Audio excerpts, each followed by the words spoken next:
Hey guys, how's it going? Zach Ginn here. I'm so excited for the next guest we got here. We got Ty, the FlipMan Taylor, the OG real estate wholesaling on YouTube. This guy has really given his soul out. He has given everything to the wholesaling industry, and I just can't wait to interview him, see how he got started in real estate over 18 years ago in this business, more than most experience than I have ever had. I can't wait to have him on and just to share his knowledge about wholesaling and, wholesaling in the future. Thank you so much for coming on today, Ty. No problem at all, man. I really appreciate you inviting me. Boom. So let's get started off the bat. Let's get this cliche thing. 18 years in the wholesaling game. How did you get started, and how did you become a millionaire in wholesaling? First of all, I'm not a millionaire. Should be, but Oh. I make a lot of money, but I'm not. Can't officially say that. Let me just put that out there.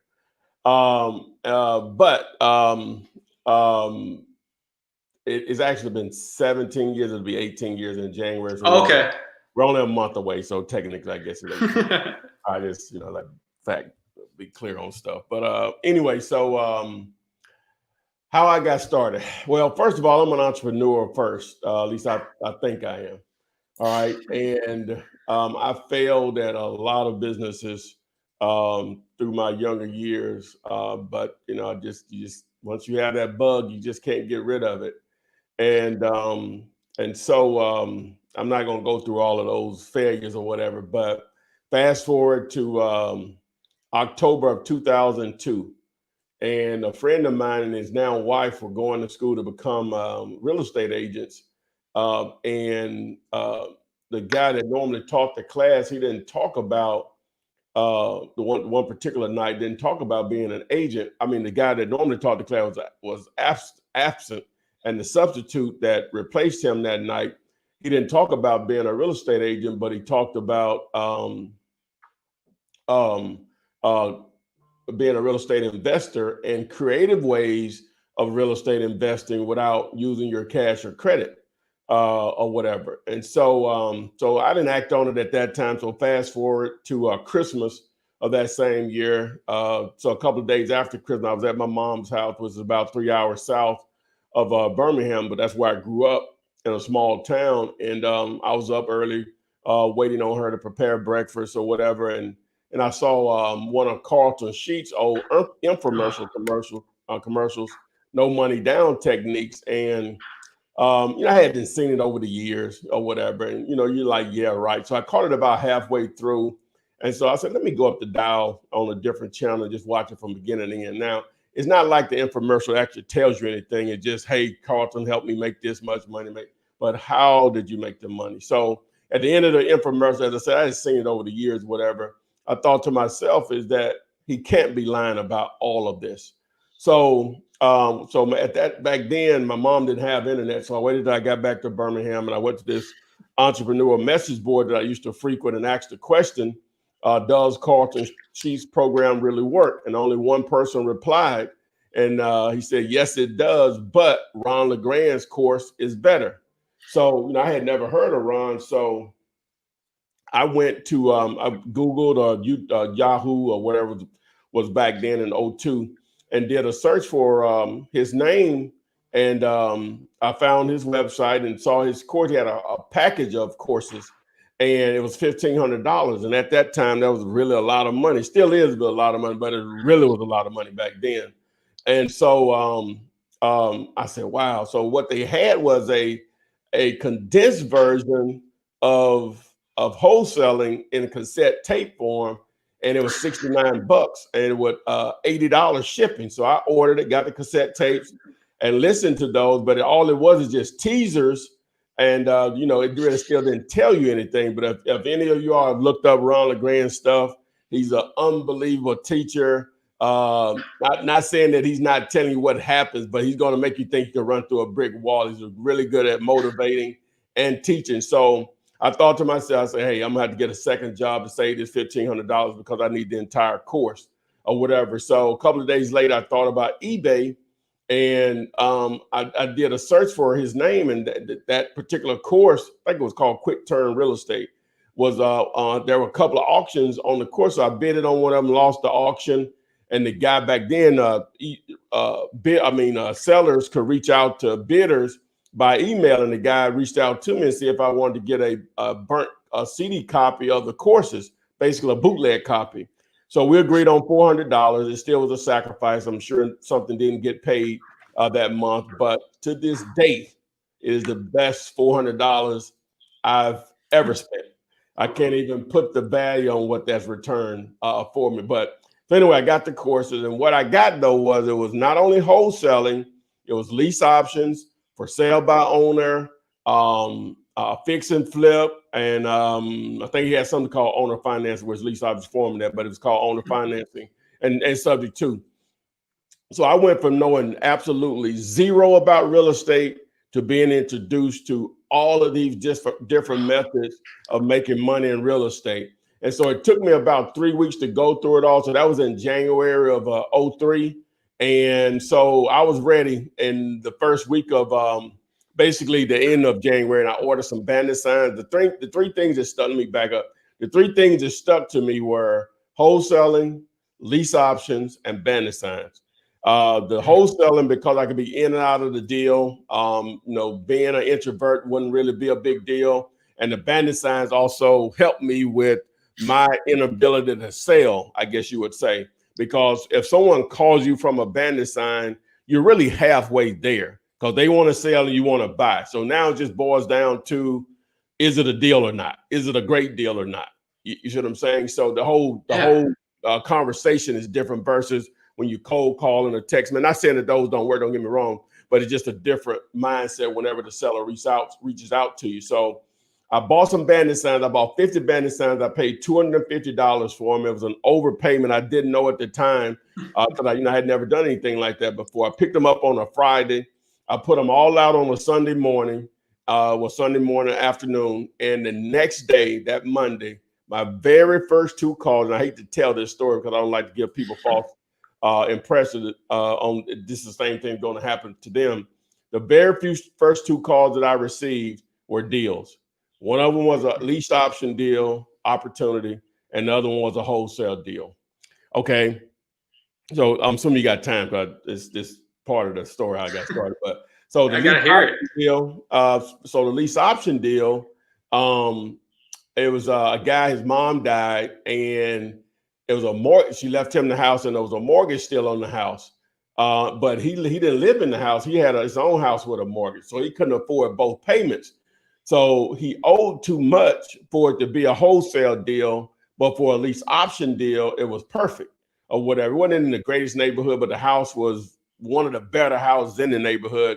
And plus I was green. I didn't care. The numbers seemed like they worked or whatever. And really they did. So I explained to him the entire process that, hey, I'm going to lease the property from you.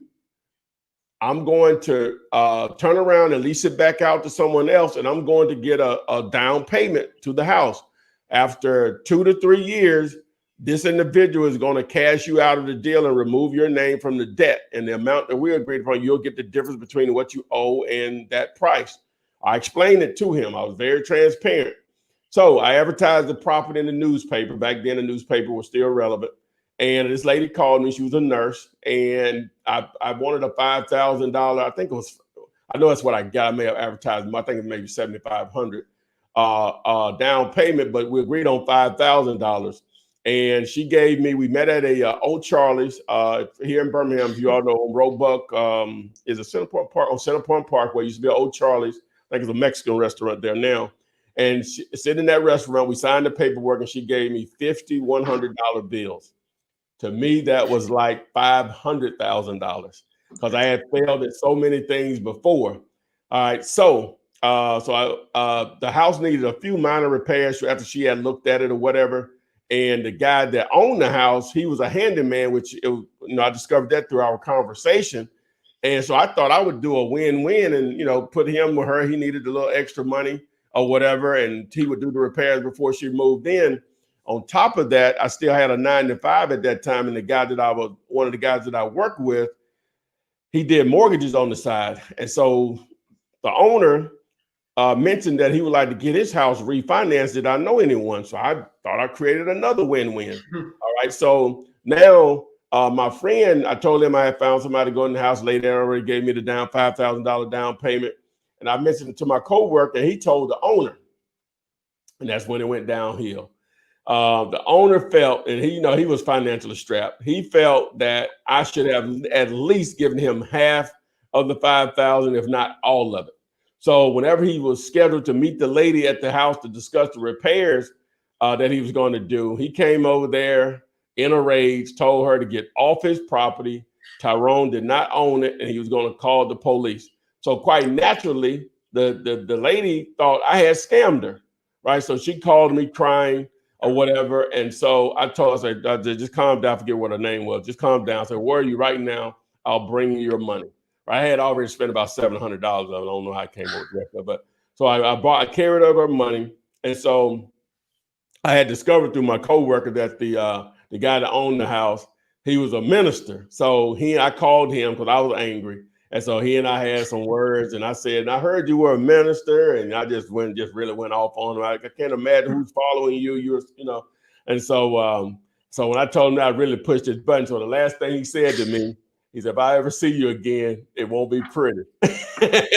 So that's how that ended. So that deal blew up in my face. So I could have been like, man, this stuff doesn't work or whatever. So, but fortunately, I had the other deal, which was a wholesale deal, just real quick. It was two sisters.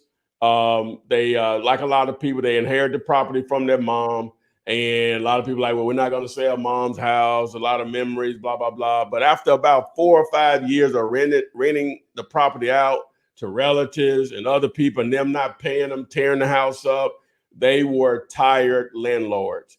And so they called me. We agreed on $20,000. I really didn't know how I figured out back then what the ARV was, but I knew that was a great deal. I was confident it was. So I advertised that in the newspaper. This real estate agent called me, told me he had a client that buys in that house, in that area. And we agreed on the $25,000 I was asking, but he said the only way he would show this to his client is that I had to give him half of the $2,500. I mean, of the $5,000, which was the difference between the $20,000 I had on the contract and the $25,000 I would have had with the cash buyer. So I agreed to that. So I met them in a parking lot, Summit Plaza. People in Birmingham know what that is on 280. And they gave me a $500 earnest money check. About 10 days later, we met at their attorney's office and we closed it. I made my first $2,500 or whatever. Not a lot of money, but for someone that had failed at so many deals before, it might as well have been $250,000. Because at number one, it proved that it was real or whatever. So that's how I got started. I know it took a little over 12 minutes, but that's how I got started. Hey, I love to hear everyone's story getting started in real estate. I mean, everyone's first real estate deal, they remember it like exactly. It's so fun hearing it. I've heard your story before, and it's extremely similar to mine to a point. I think I had a lot of the reservations that you had starting out, and also I kind of got my first deal the same way you did.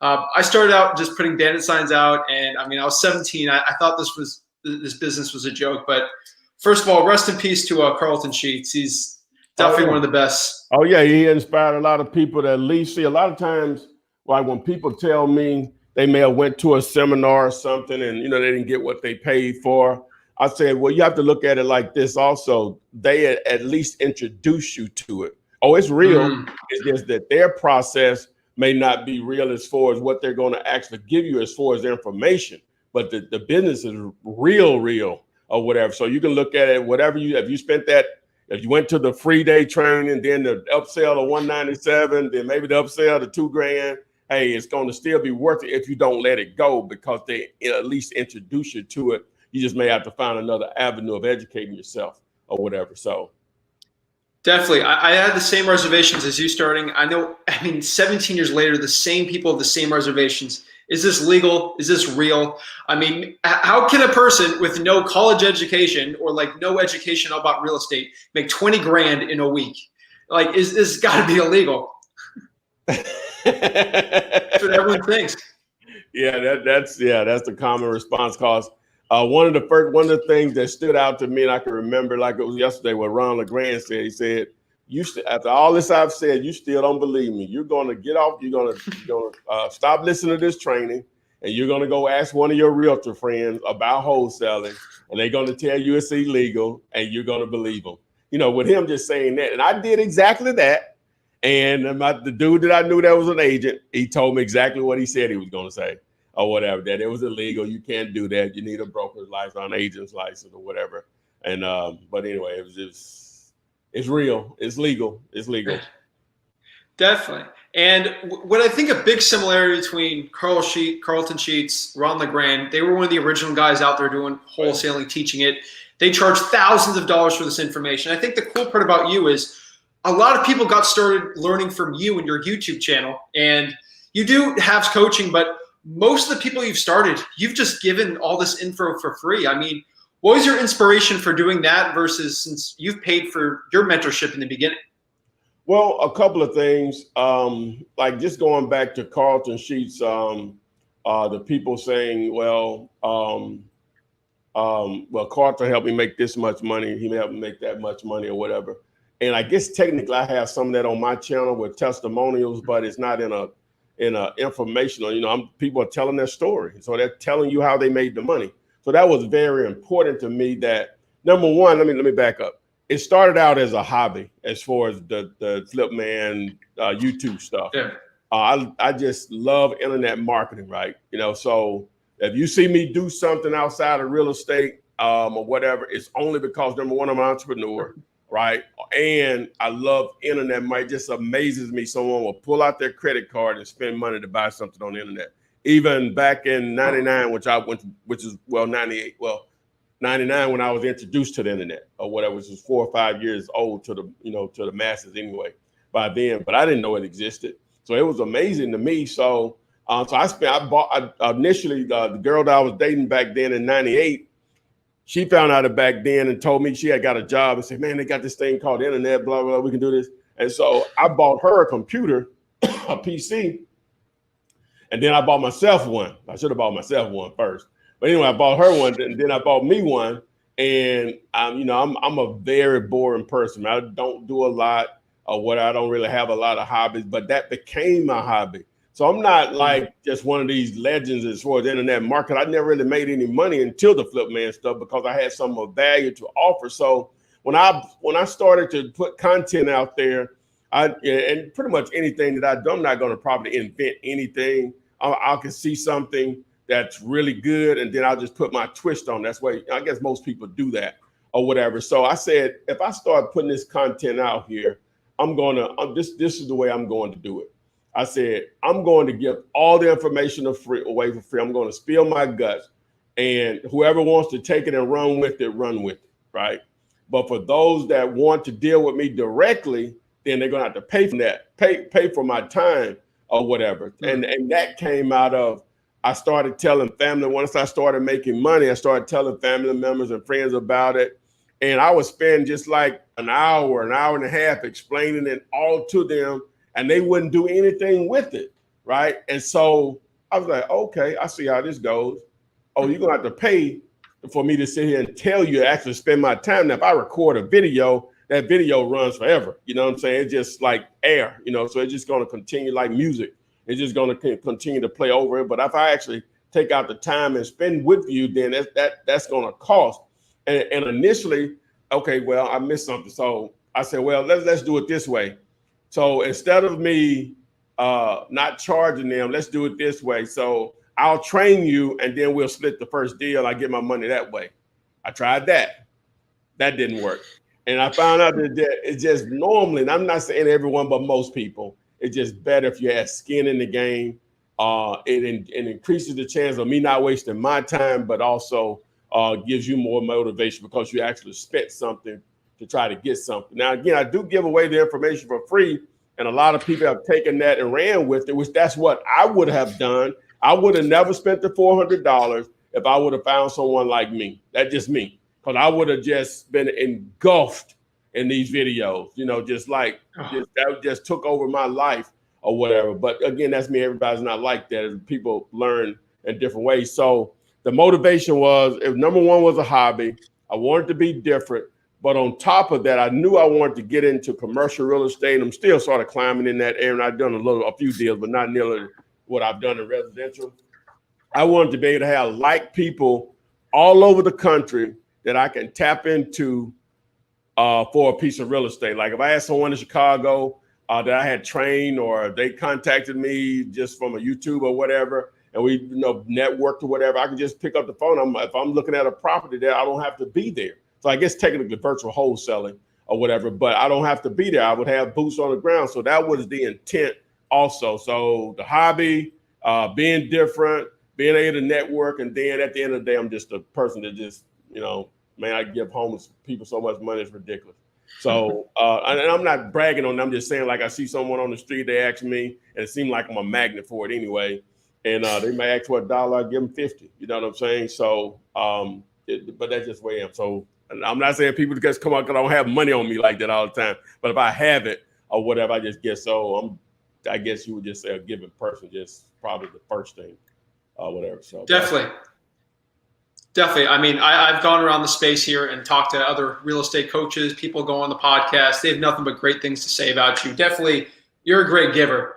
The one thing I kind of wanted to talk about in your beginning story too, which I think a lot of people get the same issue 17 years later, was when you started out real estate wholesaling. I mean, there's a million things. You have Run the Grand going. You got lease options. You got creative finance, subject to's, wholesaling. It just seems like a lot to go after when you're first starting. Do you recommend that new wholesalers try to learn everything at once, or learn one step? Wow, that's going to depend on the individual. One of the mistakes I've made, and I'm trying to get out of it, is that because I learned about all this stuff at one time, and I should have a portfolio of residential properties just unmatched in my market or whatever, because of all the opportunities that I should have flipped into owner finance situations because they were not wholesale opportunities, or I could have set up the terms and just wholesaled out the terms. And I just can't think about the thousands of owners I've talked to over the years, and I hadn't flipped those. So to answer your question, ideally what you want to do is to at least conquer one method first. And we're here probably mainly because of wholesaling, but because of the number of leads that you have to generate to become a successful wholesaler, you might as well transition those a high number of those leads into actually paydays or whatever, by just knowing the different techniques of lease option, owner financing, or when I say owner finance, I mean they don't owe anything on it, because lease option is a form of owner finance, but subject to or whatever. So just having those different methods that are now, because the price doesn't work as for the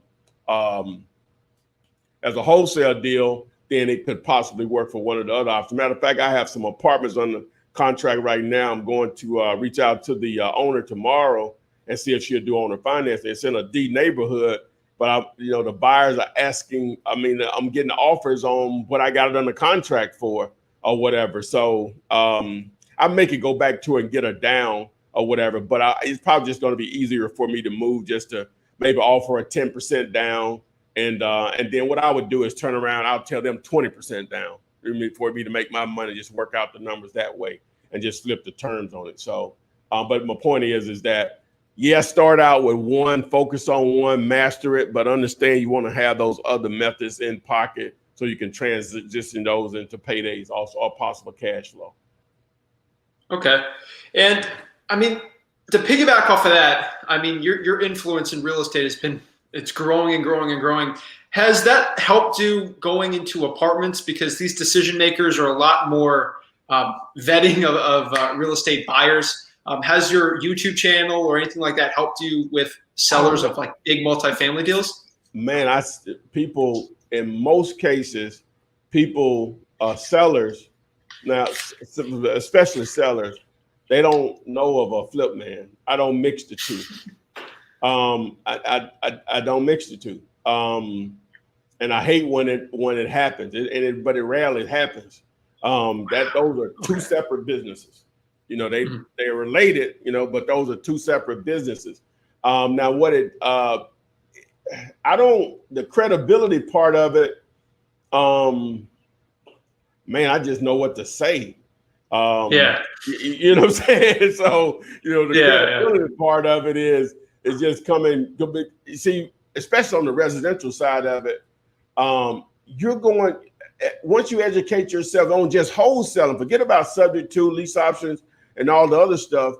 You're probably more educated about real estate than 98% of the residential real estate than 98% of the people walking around. So you're at an advantage anyway. Plus, you must have this attitude, in my opinion. You must have the attitude that you got $10 million in the bank and you don't care if they do the deal or they don't. Not saying that you're going to be an a-hole or anything, because you want to always try to be nice to everyone you speak with, just in general. But building rapport will allow you to have some follow-up deals that you thought you would ever get because you were nice to them. You did take the time out to actually speak to them, and they don't call the other guy that reached out to them about buying the house. They call you. But go back to what you were saying, though. It's just simply knowing what you're doing, man, goes a long way of building credibility, and just to be able to talk. Whenever someone asks you a question, you be able to give them an answer right there with confidence. Okay. And I mean, you're still, you got big influence here. I mean, with mine, I'm at minimum 10% less of what influence you have, but I get pitched maybe 20 wholesale deals a week just from Instagram, YouTube, Facebook. I know a lot of people love networking with other wholesalers out in the industry, especially on Facebook, Instagram. How do you vet someone if someone gives you a JV deal? Like, how do you filter that? Because you must be getting so many JV deals like sent to you. Well, I'm purposely doing it now. I used to reject it all the time, but I'm purposely doing it now. And after meeting my man Jamil, he and I are a good friend at Keegley. Jamil Demji. It's the man. Yeah.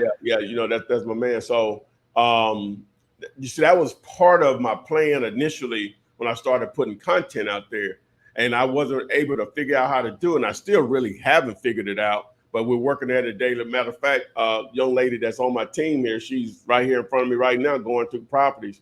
And we recently started doing lives on Instagram and TikTok around 11 to 12 Central Time every day or whatever. And it's increased that. So I actually have an option with individuals. They have the property on the contract. If they submit it to my site, dealyoulater.com. We'll review it, and if it's an opportunity, we'll pursue it and try to partner and make some money together. The hardest thing, though, and we're trying to work with people on a day basis, is just simply understanding what makes a great deal, man. That's the hardest thing. Jamil and I started this show we call it Comps 101 that we do every Thursday live on YouTube and Facebook or whatever, trying to help people understand what's a great deal or not, because that's at the end of the day, if you can consistently find great real estate deals, you don't ever have to be broke, ever, because people out there are going to want them. I don't care what the economy is doing. If you can consistently find great real estate deals, you're going to still have takers. That's just the way it is, because you're just giving away money in reality. So it's true. What's that saying you had? I think you have on a shirt. Fear of being broke. Fear of being broke. FOBB. Yeah. It's one I wear that every other day. So a version of it every other day. It's one I don't have it on today. I just got to skip the flip on today. So yeah. Okay. And so if someone had a deal, they just go to dealyoulater.com to share it with you, send it. Yes, sir. All right. And so this comes to my question here, because you've been in the game for a while. You've been through probably one of the craziest times in real estate, 2006 through 9. I mean, you've seen it all. Yeah. I'm not going to call you Nostradamus over here, but for 2021, we're actually recording this podcast the day after the election. I mean, what do you see in real estate, especially wholesaling in the future? And how are you strategically planning your own wholesaling business to have the most success possible? Well, what I didn't know back then that I know now, number one, save your money. Save your money. I was making, I'll just throw it out there because it doesn't matter now. Well, I won't put it out there because there's so much making for it now. I won't put it out there.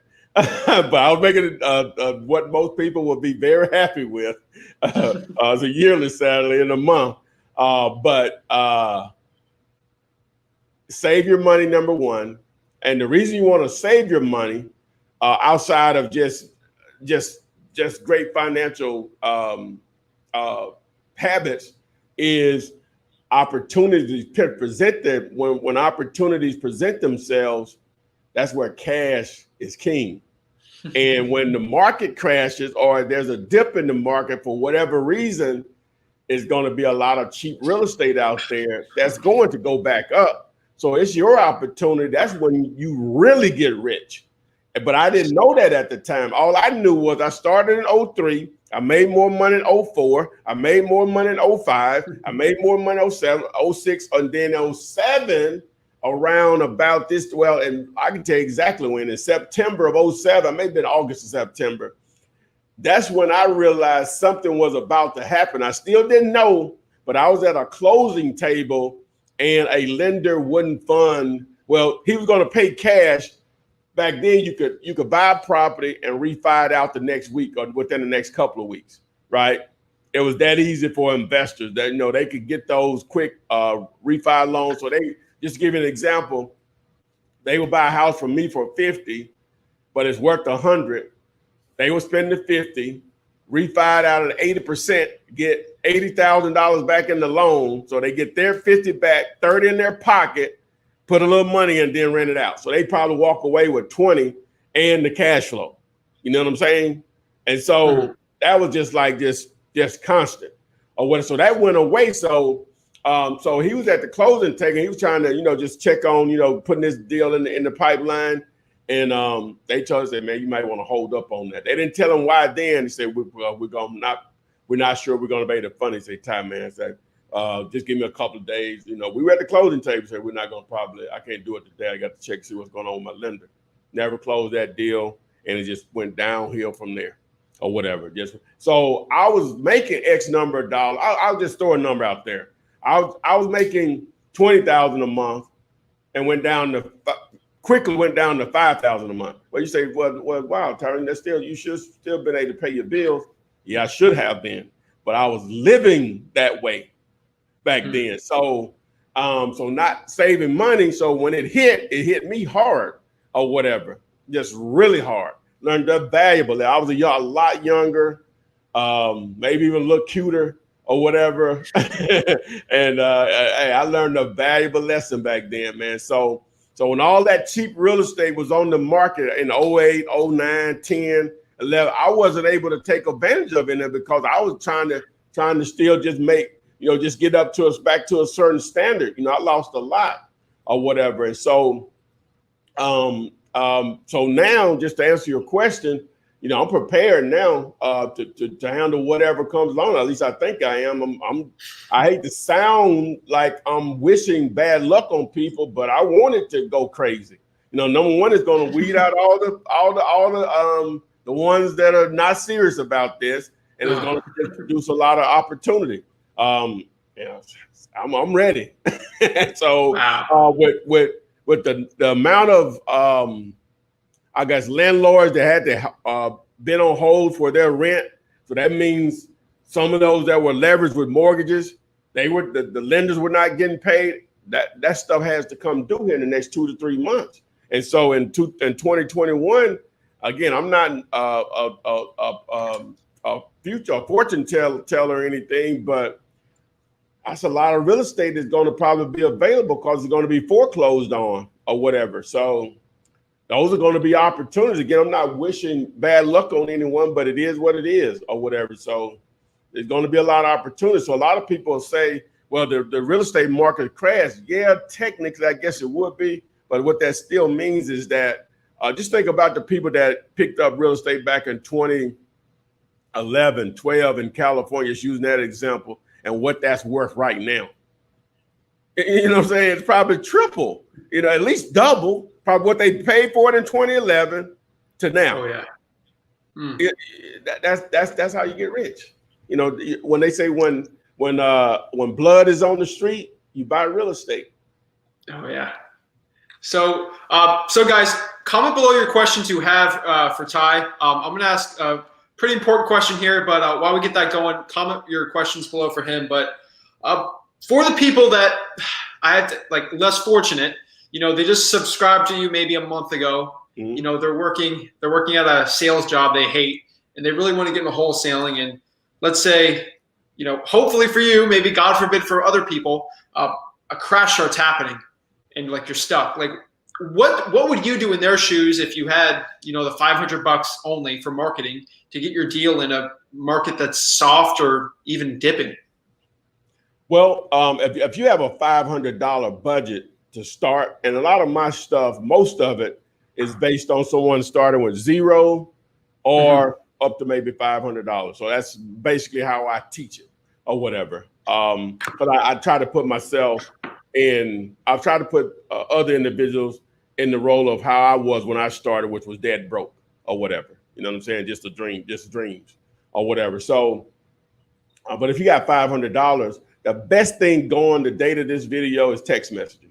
Now, you know, obviously I'm affiliated. If you follow me, you know I'm affiliated with Batch Leads, but you can access, you know, the discount that they offer my folks is through text2flip.com, or you just go to YouTube and do a search for text to FlipMan, text to flip, and it's all one word, text to flip, just like skip to flip or whatever. But anyway, so text messaging, the reason why text messaging, and I've been getting text messages recently, and I do it, and I didn't realize that's what was happening. And because what was happening is that they were sending texts on properties that I don't even own or whatever. And so, you know, I'm just thinking about that. Wow, that's what we do, because they'll say, I don't own that, you got the wrong number or whatever. So I guess that's the skip trace part of it. So anyway, so text messaging, because like it's either 90 or 95% of texts are read in the first 5 minutes of being sent, and then like 90% of texts are read, period, you know, within the first whatever. So it's such a powerful method of generating leads for real estate. It's ridiculous, man. It's so powerful. So with that $500, if you go watch my text to flip, I'm just not trying to promote anything. You don't have to use my service. No. But $500, you can get a text message campaign started, and you shouldn't have to dip back into that again. You shouldn't have to. Now, even if you did have to do another $200 the next month to keep the campaign going and send out more text, it's going to be well, because the response rate is so unbelievable compared to cold calling, even bandit signs, especially Google AdWords and all the other methods or whatever. It's the best thing going right now. And from what I know and others that I've talked to around the country, if done correctly. But it can be a very, very powerful tool if you have just those few $100.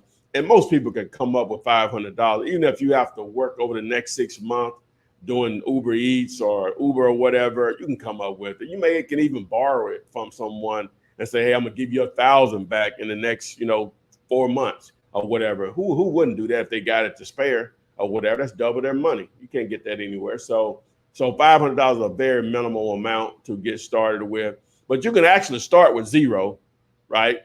Because you can wholesale other wholesalers' deals. A lot of people do it. That's Keegley. Their entire businesses basically run that way, and they've done 1,000 deals, last year. So you can wholesale other wholesalers' deals, and that costs you zero. Definitely, I 100%. Shout out to Jesse, Evo, Nanny. I mean, Batch Leads is like the place to go text. Oh, yeah, I'm the guys. Yeah. Oh, yeah. So overall, I think in texting, I feel like I don't feel like I'm. Are you? No, I'm in Port St. Lucie, Florida. Oh, okay. Where is that in relation to what? Give me another city. It's north, about 30 minutes north of Palm Beach. Okay. All right. East Orlando. Yeah. Okay. So I started texting, I think 2 years ago, and I mean, back then, texting was even better. Slowly, 2 years ago. Kind of like with you and your story starting like pay-per-click back in the day at $1 a lead. I started texting, and the ROI was amazing. Now it's gone down a little, but by far right now, I do direct mail. I've got cold callers. I've done RVMs before. Yeah. Nothing even compares to texting. So I would definitely recommend that starting out. Texting is hands down one of the best marketing channels, ROI at all. Yes, sir. Definitely. So to go back here, let's answer some questions here. See, we got some of the people asking. OMG just started following him. Sweet, sweet, sweet. Right. Let's see. OG FlipMan. Trayvon wants to know, can you go in depth with lease options on how it works? And can you break down maybe a lease option deal for him? Well, yeah. Now, keep in mind that that's not my expertise. I've done enough of them or whatever. But basically, with a lease option, you'll actually, would you agree with this, Zach, that you will actually get more lease option opportunities than you will wholesale opportunities? Oh, hands down. Yeah, you'll get more of those opportunity lease options, but understand that the risk can be higher. Well, I know can be. It will be higher if you remain in the deal. Now you can set up the terms. I'm gonna explain it, but you can set up the terms with lease, and you can wholesale out those terms if you want, either to a tenant buyer and or another investor, whatever. So, but basically, how a lease option happens is that you can do it on a pretty house or an ugly house. When I was taught by Ron LeGrand, just thinking back to it, he would say do it on pretty house, but in reality, you can do it on anything. And normally with a lease option, normally the owner owes something on the property. And well, it doesn't have to be that way, I guess. It could be where they owe something, they don't owe something, but a lot of times they owe money and they're trying to at least cover the monthly payment. Now, I prefer to deal with lease options where the person is really motivated to get that payment covered, more important than anything, right? So they won't run their credit or whatever because it's a loan or whatever. So basically where it works is that you find someone that has a property, and ideally it would be best for it to be a property that's in probably really good condition in one of the more desirable neighborhoods in that market.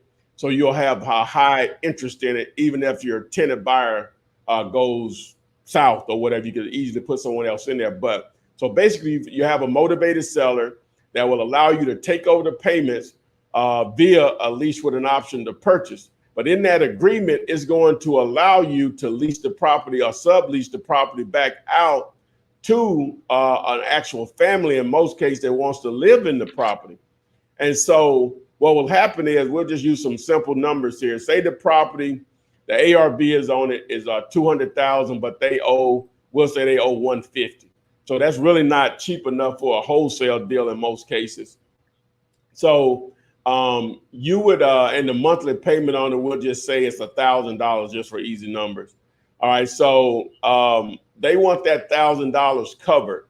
So what you would do, you would enter into an agreement, normally with no money down, for $1,000 a month. You all agree on, we'll say the 150 to pay it off, and you're going to balloon it in, we'll say 3 years. Some people like to go to 5, but we'll say 3 years. So you would then market that property, and you would probably market it at 200, maybe 220. Maybe even go a little higher than what is the ARV is now. And you may want 10% down. So that's 22,000 if the price is 220.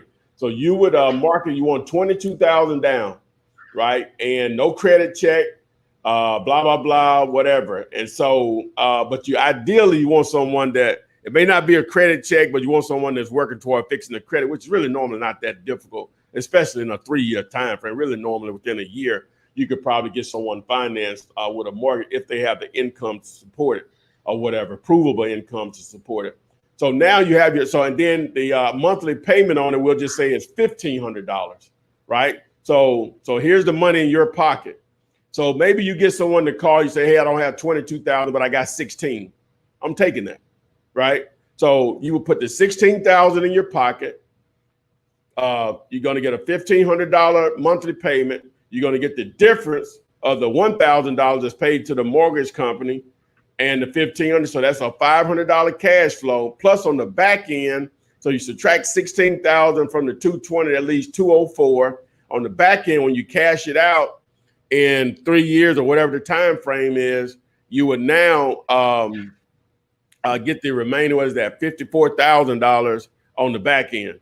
Now, I was told by an attorney, I'm trying to remember what he said, you really don't want, did he say, I think he told me, you really don't want any of that monthly payment to go towards the principal because now you get into a situation where you may have to foreclose on it if they challenge you on it or whatever, if you have to put them out. So I think that's what he said or whatever. But hopefully I broke it down to you and show you what I've done. But the con in those were the pros, is that if that tenant stops paying you, even though they've given you $16,000 down, if they stop paying you, now you have to evict them, and you hope they don't tear up the house, because now you would have to repair the house.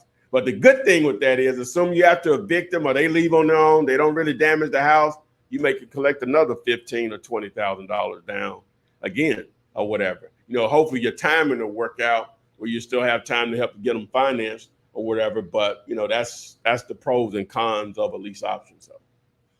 And just to follow up that, because I get so many questions on lease options, in this situation, who would pay for, let's say, the toilet needs a plumber or the taxes for the year? Great question. When I lease option it to them, this is your house.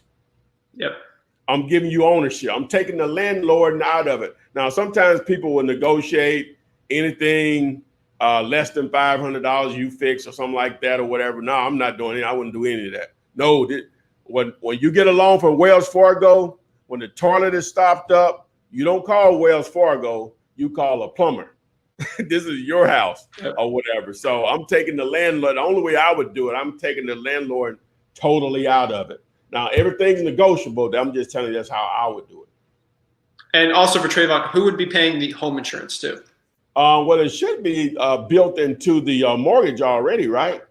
But if it's not escrowed. Yeah, you may want to get an additional, maybe, I don't know what you would, a renter's insurance, something like that, just in case to cover their stuff. But that'll be on them or whatever. But normally that $1,000, the homeowner's insurance is, no, I'm sorry. What am I thinking about that's covered in that? No, is it the homeowners that covered in that 1,000 or the taxes and insurance? No, taxes and insurance covered in that. Yeah. Okay. I'm in Florida, so I deal with a lot of lease options where the guy wasn't free and clear and it's got no home insurance, and then I take it over and the hurricane's going to come in like 6 months. Wow. So that's why I always be very, very careful with that. Yeah. Oh yeah. Okay. Well, yeah, sound like you're the expert on it. The way I explained it, I'm not. No, I'm not. Oh, okay. I'm definitely not the expert. So Jared asked here, actually not a question, but shout out to you. Got my first deal in October after listening to Ty the FlipMan. Oh, man. What's up, man. That's what's up, Jared. Hey, make it happen. We got the GOAT. We got the GOAT emojis going on. Ty the OG. Jamil in the house. FlipMan is my favorite guy. Up, man? Hey, I done brought your name up twice already, Jamil. What's up? Oh, man. So a question I really have for you here is, 17 years in wholesaling. I can't wait till I hit 17 years. Going back, if you had a time machine, you were going to go back to Ty back then, 17 years ago, before his first wholesaling deal, or maybe just starting, what would you tell him? And what were some of the biggest lessons that you would tell him so you could avoid the same mistakes you made? Number one, save money. Right. Number two, pursue commercial real estate as fast as possible. Number three, acquire as many residential properties as you can, or at least set up terms on a lot of the properties where the numbers didn't work, and at least wholesale those out. You need to create cash flow from it some kind of way.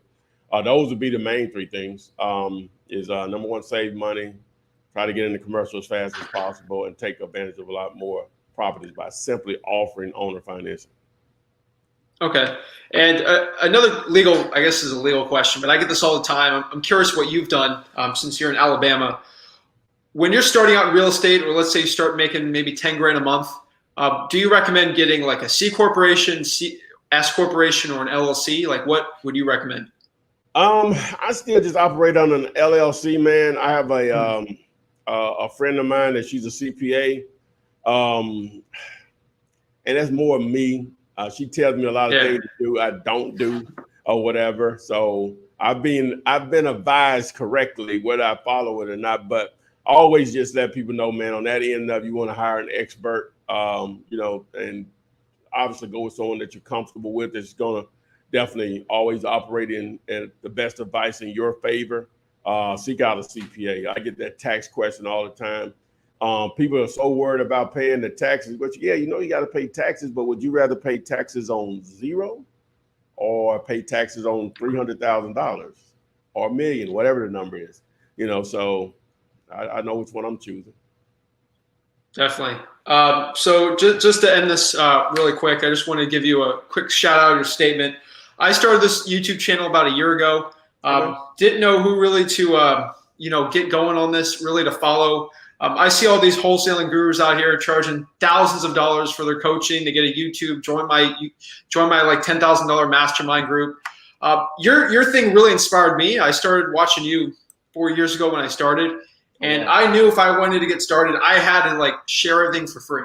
Like I was broke. I was bag boy, minimum wage. So I just wanted to thank you. You've definitely helped me on the way that I want to give value out. Is I just spill my guts out and want to help people out. And obviously everyone's been blessing me with follows and to support here. So I just wanted to thank you for everything you've done for the industry and really helped me out in my real estate journey. No problem at all, Zach, man. I'm glad you invited me. I'm glad you reminded me. I almost forgot or whatever, but I'm glad you kept reminding me about the thing. I had the alert set on my phone or whatever. I'm glad you definitely have me on, man.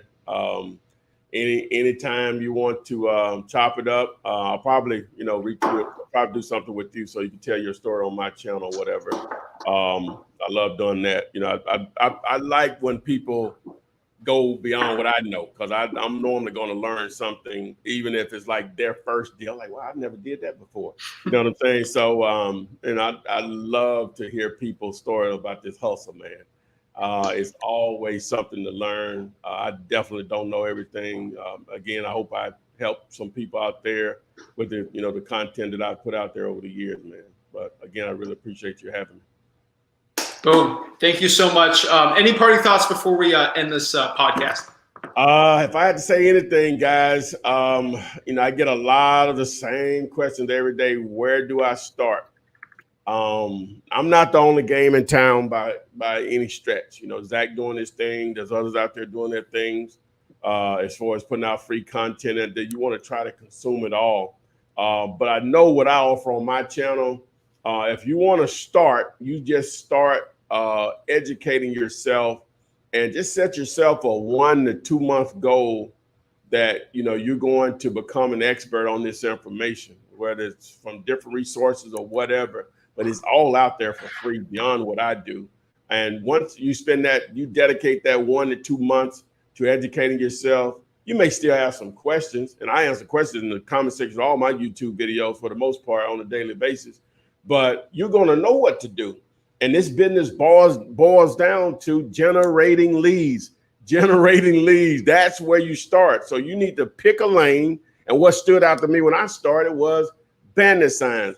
I knew if I can get people to call me and they're going to talk to me about something I know about, my insecurities, me being a introvert, all that goes out the window, because you're calling wanting something from me. You want me to buy your house. So educate yourself to give yourself the best chance to succeed.